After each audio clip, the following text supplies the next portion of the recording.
One of the very early things that we talked about wanting to do was have a lightsaber fight at night in the snow.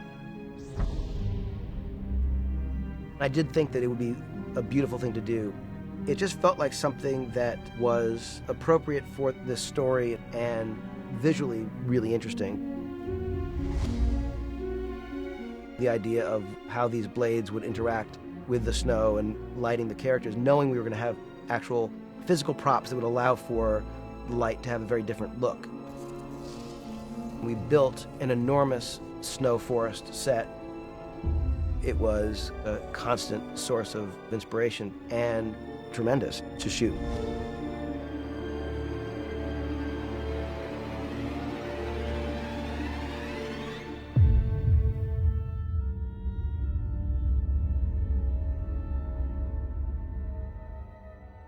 It's been an interesting process to create some of these new worlds because they all reflect the elements of nature. Originally there was a lot of discussion about whether we do it as a location or whether we do it on a set. It's a night scene, so the amount of darkness hours we have is severely restricted. I remember one of the meetings when we were presenting the model of what we were proposing for the set to JJ, and we did a couple of forest sets, and I had some photo reference with me, and then he went, "Oh my God, that was a set. I thought that was a location." And then from that moment on, he was like, "Okay, fine. Yeah, I'm sure it can be done." How to build that set is a jigsaw puzzle within itself. It's almost like painting a floor. You know, you kind of paint around, you got to work yourself out of the room a certain way. So it's very, very tricky. We're standing up real trees, which are obviously huge,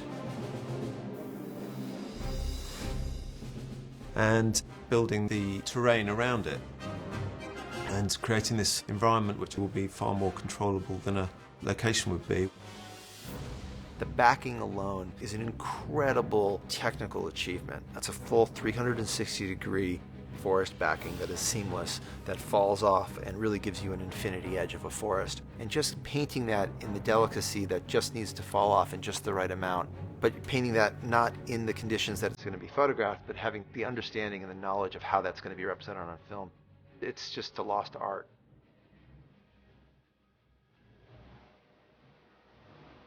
They bought, I think, 750 boxes of fake snow, and they keep bringing them in. It's a beautiful set. I'm just really proud of how the team pulled that one together. How often do you get to, be in a lightsaber battle in a forest, with snow? It seemed like an amazing thing to try to tackle. We're here at Juilliard where I went to school. We rehearsed a bunch of the fights here where actually I had class. I was commuting back and forth from New York to London the entire time.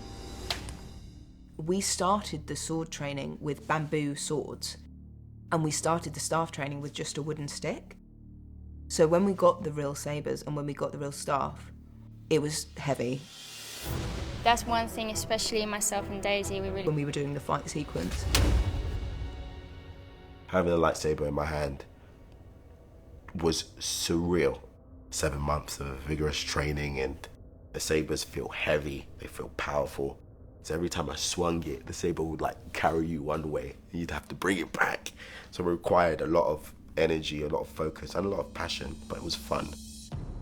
It obviously took all the training you would expect for Adam and Daisy and John to get to do this, and the ability to shoot on that stage, it was really exciting to see.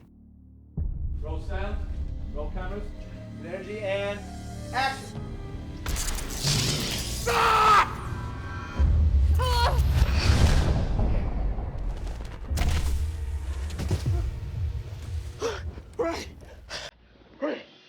Adam Driver was scary. He was so intense with that swing. And I just remember getting so angry. I started to push him off and then started swinging.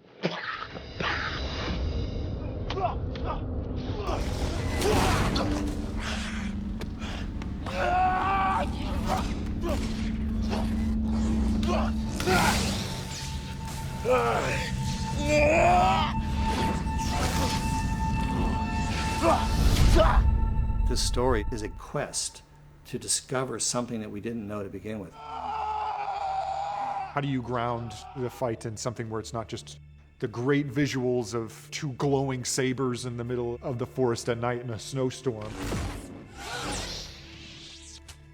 It was a very powerful thing that was happening in the scene. The build-up was just so extreme, and it's come after this incredible journey.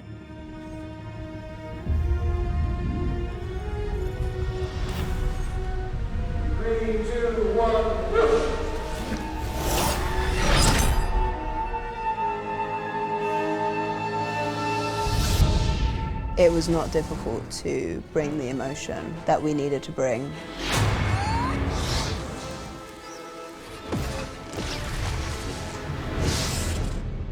We've got this incredibly strong female character. There's something about this girl that people around her can feel. There's something about her that's going to broaden the story. And she is the last man standing, as it were. It's an amazing feeling.